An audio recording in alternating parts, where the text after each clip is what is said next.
Takže vítam vás na dnešnom seminári, ktorý sme pripravili aj v rámci riešenia našho projektu APVV, ale je to oficiálne teda akcia v rámci týždňa vedy a techniky a dňa otvorených dverí Sociologického ústavu, preto som rád teda, že aj naša riaditeľka prijala tú ponuku vás tu na úvod privítať. Ďakujem veľmi pekne. Ja si myslím, že to je priam moja povinnosť, nie len teda prijatie ponuky. Som veľmi rada, že sa nám podarilo toto zorganizovať, predovšetkým vďaka Mirovej aktívnej zainteresovanosti aj do mnohých formálnych záležitostí, ktoré súviseli s tým, ako dostať informáciu o tejto našej akcii aj na web. Však s tým si sa trápil dosť dlho. Veľmi vás vítam a som rada, že ste prijali naše pozvanie. Je to naozaj v rámci teda tých akcií, ktoré už Miro spomínal, Deň otvorených dverí, ale zároveň aj Týždeň vedy a techniky na Slovensku a zároveň je to súčasť aj projektu APVV. A ako som videla podľa programu a teším sa naň, je to vlastne taká reflexia toho, čo sa v tejto oblasti urobilo aj v minulosti a nie to len v tej krátkej minulosti tých 20-30 rokov, ale ideme aj ďalej dozadu a zároveň tie informácie a zrejme nové impulzy na uvažovanie nám dá aj tá možnosť vidieť ešte ďalej dozadu, dokonca do minulého a až predminulého storočia. Takže veľmi vás tu vítam, som rada, že ste si našli čas a ja nebudem zdržovať nejakými formálnymi ďalšími záležitostiami. Dám slovo Norovi, kolegovi Kmetovi, ktorý to bude moderovať túto prvú časť nášho seminára. Nech sa páči. Ja idem, možno idem sa. Takže ctené dámy, vážení páni, začneme, času máme málo. Ja by som poprosil prvého prednášajúceho pána doktora Miroslava Pížika z domáceho pracoviska, aby sa ujal slova. Jeho príspevok bude určite zaujímavý, znie 10 rokov poskytovania služieb Slovenského archívu sociálnych dát. Ja nebudem okolo toho celého systému rozprávať ako laik, ale predám hneď slovo odborníkovi. Táto moja prvá prezentácia súvisí v podstate s tým, čo ma tento rok drží. Mi to má tá v hlave, lebo práve uplynulo 10 rokov odvtedy, čo sme spustili testovaciu, ale vlastne už reálnu funkčnú prevádzku Slovenského archívu sociálnych dát, ktorý v podstate sme začali robiť v roku 2003, keď sme dostali štátnu objednávku, ktorú spravovala Slovenská akadémia vied. Ale aby som nepôsobil v tomto veľmi narcisticky, tak upozorním na to, že vlastne tento archív, ktorý neskôr budem bližšie približovať, nadväzuje už na trochu staršiu ideu, ktorá tu na Sociologickom ústave existovala a ktorá bola určitým spôsobom aj dôležitým zdrojom dát, ktoré sa neskôr v archíve objavili. A bol to projekt našej kolegyne Katky Strabcovej, ktorá momentálne teraz iba utekala na chvíľu preč, takže sa to ešte dneska ukáže. A bol to projekt, ktorý bol riešený v rámci projektu VEGA v rokoch 2002 až 2005. Hlavná funkcia tohto takého predchodcu, tohto nášho archívu, bolo katalóg primárnych dát, ktoré existovali na Sociologickom ústave. V rámci toho katalógu je depozitovaných 15 realizovaných výskumov na Sociologickom ústave, z ktorých 10 sa stalo súčasťou nového elektronického systému. Takto si môžete ešte aj cez stránku toho súčasného archívu sa dostať a niektorí dokonca ešte Katka občas povie, že niektorí ešte stále píšu na základe tohto archívu a žiadajú o dáta. Takže vlastne táto stránka je určitým spôsobom stále živá. Ale rád by som sa vrátil k tomu samotnému projektu Slovenského archívu sociálnych dát, ktorého 10. výročie vlastne v tomto roku prebieha jeho reálnej funkčnosti a teda ide už vlastne o poskytovanie iného typu služieb, ako mal ten pôvodný archív. V tomto prípade ide o to, aby dochádzalo k online službám, aby ľudia nemuseli chodiť a zložito komunikovať, ale ide o čiastočne automatizovaný systém. Tento archív vlastne sám o sebe vznikol v roku 2004 so zámerom elektronickej, ale zároveň v tlačenej forme uchovať a sprístupňovať dokumentáciu, dáta a informácie o výsledkoch sociologických výskumov pre potreby nekomerčného využitia a výskumu. Čo je dosť dôležité upozorniť na to, že vlastne jeho poslaním je predovšetkým slúži na nekomerčný výskum. To znamená, že kto pracuje s tými dátami, súčasťou aj podpisu také dohody je, že nebude ich nejakým spôsobom komercionalizovať alebo kapitalizovať. Spustenie prevádzky, to čo označujem ako viditeľnosť, je práve od toho roku 2005 a keďže vlastne už funguje 10 rokov a nikoho tu zatiaľ nenapadlo vlastne nejakým spôsobom zhodnotiť, čo sa zatiaľ podarilo, tak som k tomu aj urobil takýto dnešný seminár. A čo vyplýva vlastne z tej činnosti a čo to obnáša. Samotný projekt teda, ako som už naznačil, vznikol zo štátneho projektu vedy a výskumu.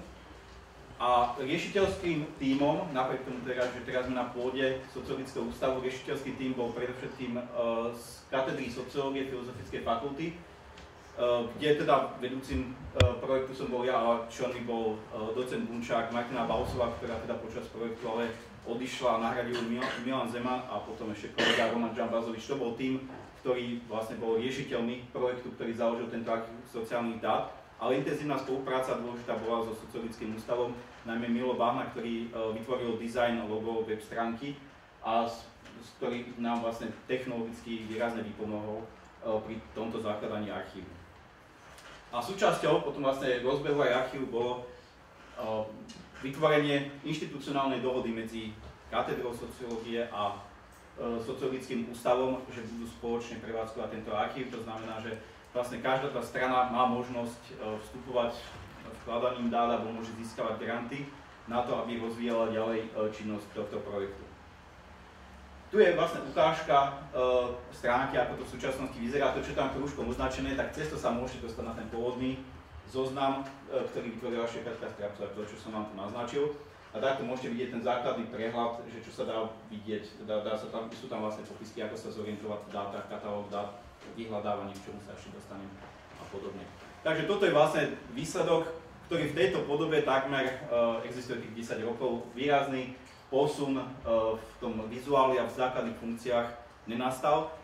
Možno je to aj na výhodu, v istých ohľadoch zase to môže byť aj nevýhoda, k čomu sa potom postupne dostanem. Základnými cieľmi, ja to vezmem veľmi rýchlo, je teda okrem archivácie a ich sprístupňovaní online, a to si myslím, že je dôležitá, ale zatiaľ stále málo docenená časť, je zavádzanie štandardizovaných procedúr spracovania, odozdávania, preberania dát a ich archivácie. A s tým stále vlastne narážali všetci tí, čo pracovali s nejakými najmä prebiehajúcimi dátami, že tento štandard, ktorý vlastne archív ponúka málo kto aj z tých, ktorí pracujú so sociálnymi dátami a pokúšali sa prípadne aj nejakým spôsobom ich dať do archívu prijali. To znamená, že málo kto rozmýšľal nad tými štandardami, ktoré sa pokúšal archív vytvárať. A to by malo byť vlastne aj jeho úlohou rozvíjať metodologické štandardy a úroveň sociologických výskumov. Doteraz ešte môžeme veľakrát vidieť, že mnohí si nedajú tú námahu, že aby popísali základné aspoň 4 informácie o výskume. Čo znamená, že kto to realizoval, v ktorom období, na akej vzorke a akým spôsobom bola vytvorená vzorka. Čo sú také skoro nevyhnutné informácie, ale mnohí stačí, že reprezentatívny výskum povedal.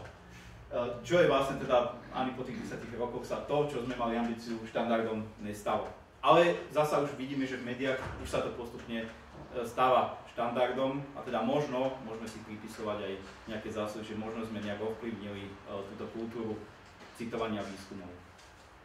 Zároveň to, čo je potom ale možno dôležitejšie, čo som využil v tejto dnešnej analýze, je práca s metainformáciami o výskumoch a s kontextuálnymi informáciami o výskumoch.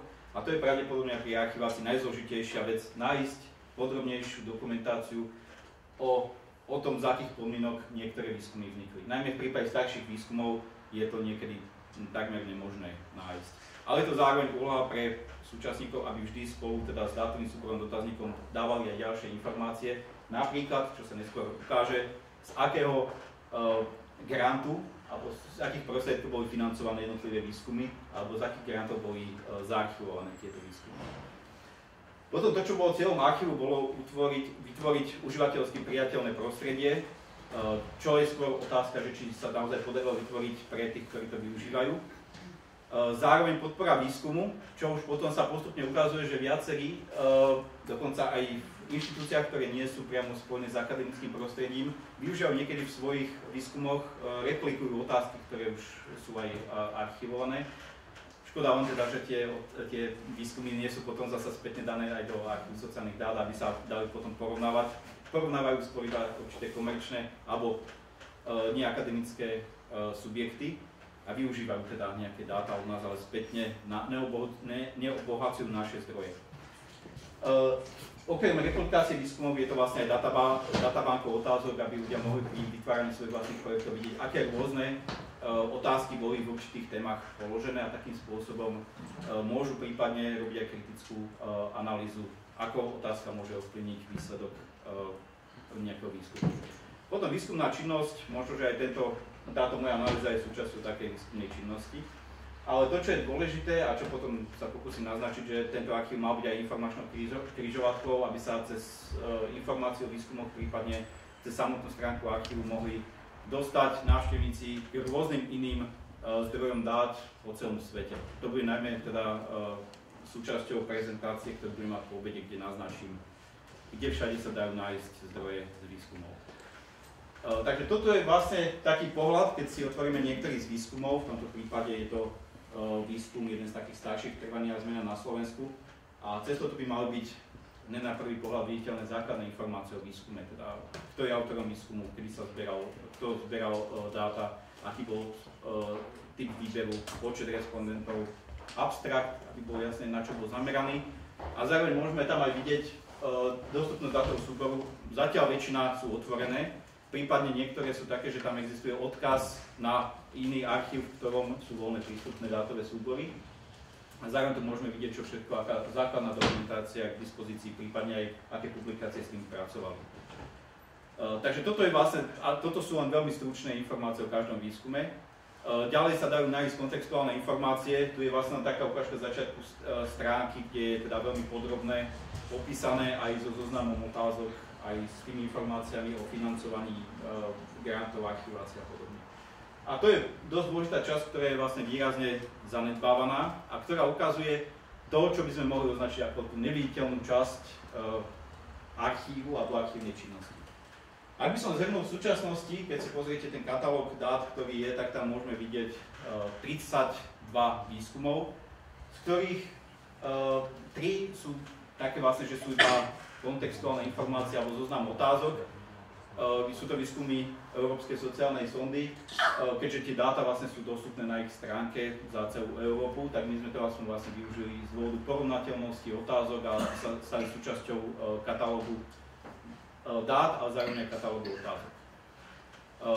Z toho celkového zoznamu sú tam prieskumy, to čo sa v angličtine označuje ako survey, je 31 a jeden je iný typ dát, sú to dáta z výsledkov volieb v Československu a neskôr aj na Slovensku, teda za územie Slovenska, čo je teda taký dosť špecifický typ súboru, ale zatiaľ je jediný, ktorý sa nám takto podarilo dať do archívu. Typy výskumov, ktoré môžeme vidieť, sú to medzinárodné napríklad, tak najmä to, čo rozvíjalo databázu, sú už známe výskumy ISSP, EVS, Svetový výskum hodnot ESS alebo EES, čo znamená Európsky volebný výskum. A potom je tam množstvo takých partikulárnych samostatných domácich výskumov. Teraz ešte to, čo vlastne, keby ste už teraz navštívili stránku, neuvidíte, je pripravených ďalších 13 výskumov, ktoré v priebehu budúceho roku už by mali byť všetky v archíve, k tomu sa aj neskôr dostaneme, o aké ide. Z čoho je 8 akademických a 5 je od donorov, od rôznych donorov. Aj keď od donorov je v podstate 7, ale k tomu neskôr prídem. Ale 5 sa týka, že sú priamo dané z mimovládnej organizácie Via Juris, ktorá nám teda ponúkla, že môže svoje dáta, ktoré pre nich boli urobené, takže nám dáva takto do archívu. A keďže sa týkajú vlastne aj toho projektu, ktorý momentálne riešim, tak v rámci toho projektu sme sa to rozhodli dať takto sprístupniť a spracovať k tomu aj dokumentáciu, lebo sa zaoberajú predovšetkým otázkami vzťahu občanov Slovenska k rôznym demokratickým procedúram, k rozhodovaní o samospráve, o územnom plánovaní a podobne. Takže tieto výskumy budú v priebehu roku 2016 zverejnené a mal by tam byť v priebehu asi roku 2016, najneskôr v roku 2017, jeden z výskumov, ktorý bude po obede prezentovaný. A bude to teda výsledky ščítania obyvateľov na Slovensku. Dal som na 1860 alebo 1869, aby som bol presnejší, ale chcel som naznačiť, teda, že to bolo v tých 60. rokoch 19. storočia. Tu je taký pohľad, že ak si otvoríte dneska stránku, tak už môžete vidieť podľa rokov usporiadané tie výskumy, samozrejme tie zoznamy už dlhý, takže je oveľa dlhší. Toto je len taká primárna ukážka, aby ste mali predstavu. Teraz by som sa chcel dostať k tomu, teda aby som sa dostal možno aj k propagácii a k zviditeľneniu niečoho, čo bežne nie je vidieť. A veľakrát už tým, že sa určitým spôsobom inštitucionalizoval, aspoň na sociologickom ústave, že keď sa urobí výskum, tak patrí do archívu. Veľakrát sa povie, však sa zaarchivuje. To sa zaarchivuje, v sebe obsahuje, že nikto neráta s tým, že čo to obnáša. A preto tu robím taký prehľad toho, že do súčasnosti, čo boli nevyhnutné predpoklady archivácie a čo boli ďalšie možnosti. Medzi tie nevyhnutné predpoklady bolo, že boli projekty, z ktorých sa to mohlo financovať. A tie projekty boli či už priamo zamerané na rozvoj archívu, alebo to boli projekty, ktorých súčasťou, keď sa podávalo, bol prísľub, že budú zaarchivované výsledky v archíve, alebo aj rôzne typy podporných projektov. Potom ďalším tým nevyhnutným predpokladom bolo teda inštitucionálna spolupráca medzi dvoma pracoviskami, ktoré do súčasnosti tento archív nejakým spôsobom živia dátami a bez ktorých vlastne po vzniku by už ten archívovaný nemal kto spravovať. A potom to, čo je možno najmenej viditeľné, sú osoby, ktoré zabezpečujú archiváciu, kde je vždy dôležitý niekto, kto sa postará o zabezpečenie toho archívu a celej dokumentácie. To je ten hlavný riešiteľ a tam je teda nevyhnutné, aby mal sociologické vzdelanie, keďže ide o sociologické výskumy a málo kto iný vie posúdiť, ktorý výskum spĺňa dostatočne kvalitatívne nároky, aby vôbec tam mohol byť. A potom sú to spoluarchivári, ktorí by mali byť sociológovia alebo prípadne aspoň zaškolení, kde už sa niektoré veci stačí, že je to taká skôr technická činnosť, ale je dobré, aby ten človek rozumel tomu, čo robí. Ďalšími možnosťami, ktoré sa nám dvakrát vyskytli, teda v tomto prípade teda mne sa podarilo získať donorov dát, v tomto prípade, ako som naznačil, viaceré dáta, ktoré som získal, najprv som si pripadal ako taký, ktorý chodí s klobúkom a že dávajte dáta a potom niekto mi aj tie dáta dal, takže nejaké dáta sa objavili, či už to bola VIA, Juris alebo potom rôzne iné inštitúcie. Alebo potom boli aj inštitúcie, ktoré spolufinancovali archiváciu, čo sa týka najmä centrálneho archívu. V čase, keď sa archív zakladal, tak nám ponúkli finančnú pomoc na to, aby sme mohli niektoré staršie výskumy zaarchivovať. Tu je taká schéma vlastne toho reálneho sveta, ktorý sa týka archívu a to, čo je také tou svetlejšou modrou, to je to, čo je bežne viditeľné. Používateľia niekedy vidíme tí, ktorí pracujú s dátami, potom samotný archív, tak cez stránku mnohí poznajú ten archív a potom sú tam rôzne tie ďalšie archívy, ako je Český archív sociálnych dát, ktorý názvem, aby som to nemusel teraz so slovou češtinou vysloviť, a potom sú to rôzne medzinárodné archívy. Ale to, čo je potom dôležité, sú všetky tie okolnosti okolo, ktoré sú neviditeľné, a to je to, čo som naznačil, teda sú to rôzne výskumné granty, archivári, samotní sponzori, donory. A medzi nimi som tu naznačil rôzne typy vzťahov, ktoré sú. A teda vlastne, že častokrát je vidieť iba tie vzťahy, ktoré sa týkajú samotného archívu, ale to, čo je podstatné, pretože vlastne nemohol archív existovať, je všetko to ostatné. A tu som sa pokúsil veľmi stručne naznačiť tie jednotlivé skupiny. Teda, že projekty umožňujúce rozvoj archívu, boli to zatiaľ iba 2 projekty. Bol to štátny program výskumu a vývoja, v rámci ktorého archív vznikol a v rámci ktorého bolo zaarchivovaných 5 výskumov. Potom sa mi podarilo ešte tiež v rámci činnosti na katedre sociológie mať projekt, ktorý bol podporený rakúskou alebo slovenskou rakúskou akademickou spoluprácou, v rámci ktorého 4,5 výskumu sa podarilo zaarchivovať. Tá polovička znamená, že niektoré výskumy boli zaarchivované vďaka podpore z 2 zdrojov, preto sú tam polovičky. že na niektorom výskume teda sa podielali akoby 2 grantové úlohy alebo 2 zdrojovo išlo teda o zafinancovanie niekedy aj 2 ľudí. Potom ďalšie boli projekty, ktorých súčasťou bolo prísľub, teda že budú zaarchivované dáta. Tam zatiaľ môžeme vidieť teda, že bol to projekt COPART, čo bol Centrum excelencie, ktorý viedli v súčasnosti už nie kabinetu, ale Ústavu výskumu sociálnej komunikácie, kde vedúca bola Jana Plichtová. V rámci teda činnosti v tomto projekte sme zaarchivovali 5,5 výskumu. Potom to bol granty, predovšetkým už môžeme vidieť, že ďalej to boli tie väčšie granty a PVV, a tomu už môžeme vidieť určitú mieru inštitucionalizácie, že stalo sa to kultúrou aspoň teda v tomto prostredí minimálne sociologického ústavu, prípadne katedry sociológie, dávať ako podmienku, že budú zaarchivované výskumy. Ale nad rámec realizovaných výskumov bolo vždy zaarchivovaných aj viacej, čo môžeme vidieť v prípade prvého to bolo 6, možno 9, ale teda tam už je vidieť, že niektoré informácie neboli dobre zapísané, takže môžeme predpokladať, že ich bolo 9. V druhom ich boli 3 a v súčasnom, ktorý vediem, tak už máme pripravených 13 výskumov. Napriek tomu, že teda realizovali sme iba jeden, tak sa vždy ešte nejaké ďalšie podarilo zaarchivovať. Potom to boli ďalšie podporné projekty a to je vlastne ďalší taký svet, ktorým a predovšetkým vedúci týchto grantov, ktorí boli teda ochotní a podporili, že sa v rámci tých malých zdrojov, ktoré z VEGI predovšetkým bývajú, že sa našli peniaze aj na zaplatenie brigádnikov, ktorí na tom pracovali. A tu môžeme vidieť teda, že takými patrónmi boli tu prítomná docentka Volcová ako zástupkyňa aj katedry. Potom tam bol pravdepodobne teda ďalší univerzitný grant, ale informácia chýba.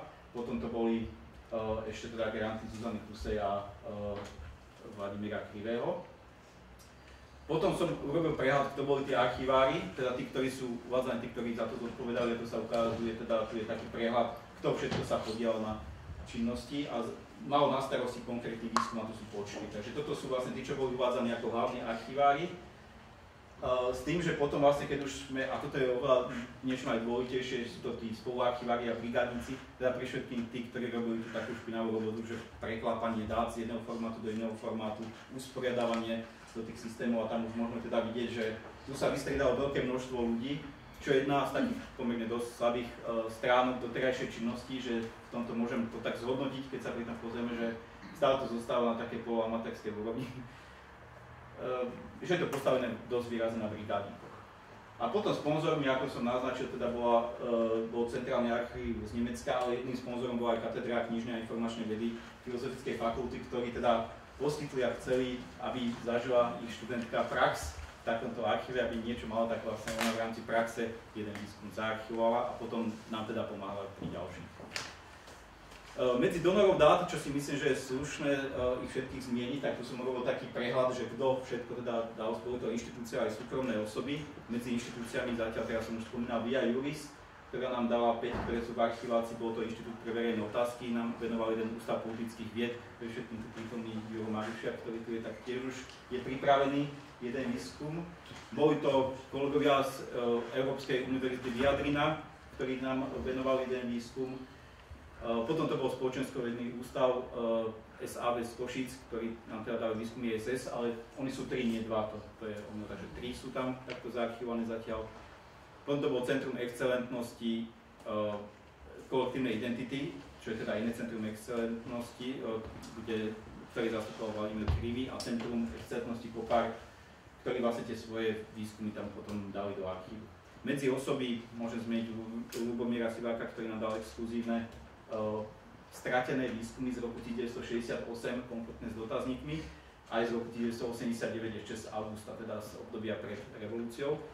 A potom medzi tými, ktorí sú uvádzaní ako ďalší donory, sú to teda aj kolegovia z ústavu, je to Vladimír Krivý, Ľubomír Falťan, Magdalena Písová, potom je tam jeden výskum od Petra Lajonsa zo Sociologického ústavu Českej akadémie vied, Paul Zuner z Rakúskeho centra pre výskum kresťanskej kultúry, takto by som to veľmi narýchlo povedal, a Juraj Merkel prítomný, ktorý nám teda pripravuje výskum čítaných obyvateľstva, ktorý je v archivácii.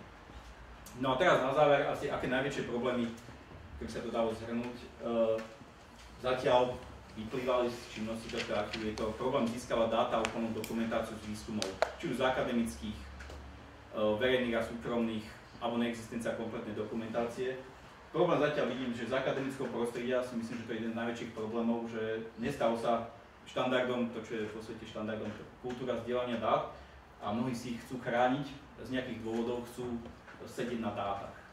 To znamená, že nechcú podrobiť svoje dáta možnej kritickej diskusii, prípadne porovnávaniu s nejakými inými dátami. Dôvody môžu byť rôzne, veľakrát sú nepochopiteľné, ale je to stále vážny problém.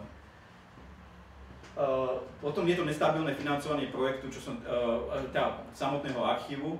Vždy je to záviselo od konštelácie projektu, čo som teraz naznačil, že zatiaľ vlastne je to viazané na to, ak sa podarí získať projekt APVV, alebo potom taká milosť niektorých teda vedúcich grantov Vega, a predovšetkým iba z týchto dvoch pracovísk.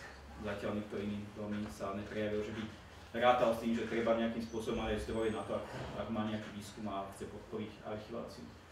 Potom nestabilný tým podporného personálu. Veľakrát archivári vlastne boli študenti rôznych dôvodov a s tým súvisí tá veľká fluktuácia, znamená neustále školenie nových a nových ľudí. Čo je z istého hľadiska vyčerpávajúce a nikým nezaplatené. Takéto školenia sme robili zatiaľ väčšinou tak z takej lásky produktu, ktorý sme vyrobili. No a potom, to čo je jeden z takých najzávažnejších problémov, je finančná výskumná náročnosť rekonštruovaných starších výskumov. Občas sa podarí nájsť dátový súbor a chýbajú k tomu dokumentácia. Na čo dátový súbor, nevieme niekedy ani celkové znenie otázky. Alebo existujú správy, ale sú to už iba interpretované otázky, alebo nekompletné, alebo znenie otázky je správne a nie je jasné, ako bola položená, aké boli varianty odpovedí. Sú rôzne typy problémov a k tomu už treba naozaj robiť častokrát archívny výskum, ktorý je zasa finančne náročný. No a potom ten posledný, to je už taká možno výzva aj všetkým kolegom, že zatiaľ si myslím, že problémom archívu, napriek tomu teda, že už tam má množstvo výskumov, je jeho malá viditeľnosť potenciálu, ktorý má, a to je to, že málo sa pracuje s kombináciou dát, ktoré sú z výskumov. Zvyčajne sa všetci sústredia iba na prácu s dátami výskumu, ktorí sami vyrobili, ktorí sami robia, ale nevyužívajú tie možnosti, že sú tam iné porovnateľné dáta, ktoré môžu slúžiť aj dokonca na metodologické zvýšenie ich vlastnej práce, prípadne na zároveň aj metodologickú kritiku postupov alebo na primeranejšiu interpretáciu dát. Tu je potom taká posledná vec, čo aby som nekončil pesimisticky, teda že veľa vecí sa nedarí, ale to, čo je možno, ja by som to nazval stále ako, že archivársky nadštandard, k tomu sa ešte aj dostanem po obede, je to vyhľadávanie v archíve. Keď som si pozrel množstvo iných archívov, toto opomenuli a tu sa ukazuje ten potenciál, ktorý je zatiaľ nevyužitý. Že keď si dáte a chcete riešiť nejakú tému, už môžete cez vyhľadávanie v archíve nájsť a vám ukáže, v ktorých výskumoch sa či už konkrétne znenie otázky alebo nejaké slovo objavovalo. A tu môžeme vidieť, keby sme chceli skúmať rodinu, vidíme, že nám to vyhoví všetky tieto výskumy, už sa môžeme pozerať a sústrediť konkrétne, tam už sa dá vidieť presné odkazy. A toto je zatiaľ nenahraditeľná funkcia tohto archívu na Slovensku, že umožňuje vlastne pomerne rýchly prehľad dát, aspoň tých, ktoré sú v archíve.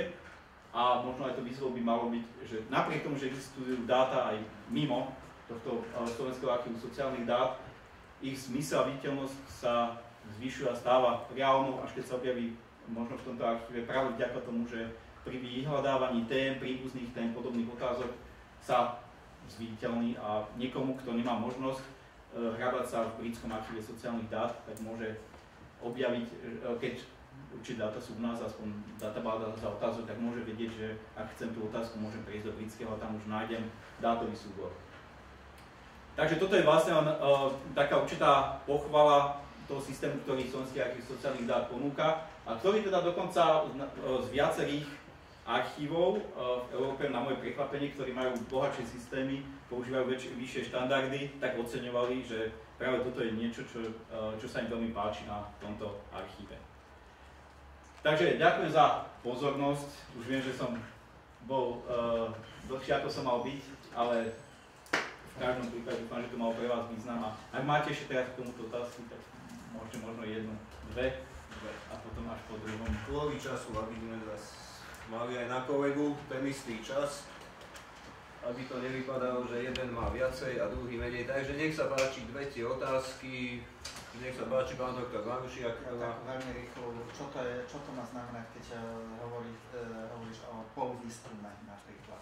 To znamená, že niektorý výskum, na to, aby sme ho zafinancovali, sme jedného brigádnika z jedného výskumu, alebo z jedného grantu.